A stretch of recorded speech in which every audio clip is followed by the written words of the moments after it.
Ini Partai Demokrat yang sejak awal konsisten nggak ngirim wakil ke Pansus, Mas Didi. Jadi sebagaimana kami sudah duga dari awal, ini akan melenceng dan benar terbukti hari ini, minggu lalu terbukti ya dengan keluarnya Gerindra mempertegas lagi bahwa pansus angket ini sudah melenceng dari tujuan awal.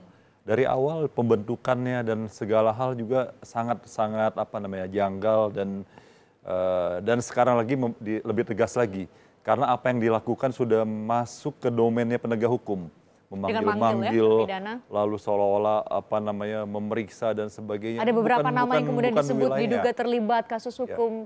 Saya kira itu bukan wilayahnya Pansus, jadi sudah keluar jauh dan ini kalau dibiarkan akan sangat mengganggu proses penegakan hukum yang ada.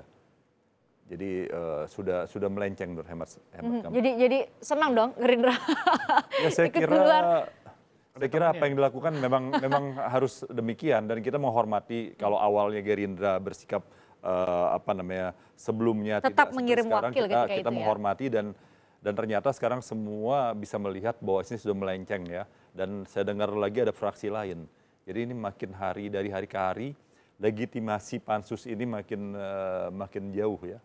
Jadi makin tidak legitimate lah kalau sama-sama kita lihat lah ya, sama-sama kita lihat ya Bang Emerson ya. Kemudian bagaimana ada nama-nama yang disebut diduga terlibat dan sebagainya yang Bang Supratna sudah sempat singgung saat break bahwa ini kemudian akan butuh pembuktian secara hukum sebenarnya atau melalui proses hukum ketika ada nama-nama yang diduga terlibat kasus hukum dan itu bukan bukan tuduhan yang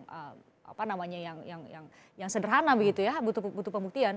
Ya kan di beberapa proses sidang pansus kan tadi ada Yulianis, kemudian ada terpidananya juga dihadirkan, saksi yang pernah dibawa oleh KPK.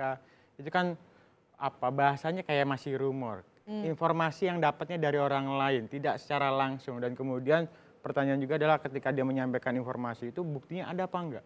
Ini kan seperti menyebar rumor, menyebarkan informasi-informasi yang menurut kita sangat diragukan soal pembuktiannya. Dan ya lagi-lagi saya sih sebenarnya nggak kaget juga, memang karena semangat mereka ingin mencari-cari kesalahan. Jadi ingin menunjukkan ke publik bahwa ya di KPK gudang masalah gitu ya, seperti itu. Dan saya sejak awal kita misalnya di teman-teman di koalisi masyarakat sipil sudah mengingatkan partai politik bahwa sebaiknya balik badan. Yang mereka yang masih tuju waktu itu dalam untuk balik badan karena apa? Tingkat kepercayaan publik terhadap KPK masih sangat tinggi. Dan kemudian juga kalau dibandingkan teman DPR agak jomplang. Dan kita mengingatkan di 2019 yang akan datang. Kepercayaan publik yang tinggi ini juga memberikan pengaruh terhadap mungkin penilaian mereka terhadap siapa yang akan dipilih nanti di 2019. Mulai dari partainya, kemudian ketua umum, calon presiden, wakil presiden yang akan diusung oleh partai. Karena kalau mereka masih berada dalam posisi di dalam pansus, ini kan dianggap berseberangan dengan KPK, berseberangan dengan keinginan publik agar institusi KPK ini kuat. Soal kritik terhadap KPK ya bisa dilakukan dimanapun, di luar termasuk rapat dengar pendapat, lewat rapat dengar pendapat seperti itu. Jadi ada mekanisme lain. Saya ingin kemudian mendengar cerita lebih banyak soal fraksi Gerindra yang sempat ada di dalam. Sebenarnya gimana sih? Selama ini kita melihat dari luar. Kita bisa dengarkan cerita di dalam bagaimana pengambilan keputusan sampai kemudian ide untuk menemui para terpidana termasuk mau jalan-jalan ke lapas. Seperti apa ceritanya di dalam.